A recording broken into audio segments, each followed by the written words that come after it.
വാതിലിനോരം ചെന്നപ്പോ മുത്ത് നബി തോനെ തടസ്സം മെനഞ്ഞു. എങ്ങാനും വന്നാൽ പിന്നെ ഞാൻ ഇരിപ്പുറയ്ക്കാതെ വാരിപ്പുണരേണം ചെന്നു. വാതിലിനോരം ചെന്നപ്പോ മുത്ത് നബി തോനെ തടസ്സം മെനഞ്ഞു.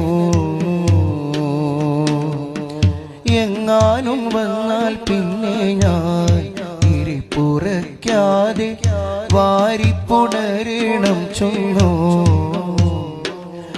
മനസാകെ തളർന്നു റഷീദുൽ ബഗ്ദാദി മനതാരിൽ മദീന കാണാനുള്ള പൂതി. തളർന്നാലും നടന്ന് നടന്ന് ത്വയ്ബ പോയി മഹനീയ ചരിതമോർത്തിടുമ്പോ കൽബു നീറി. വാതിലിനോരം ചെന്നപ്പോ മുത്ത് നബി തോനെ തടസ്സം മെനഞ്ഞു. എങ്ങാനും വന്നാൽ പിന്നെ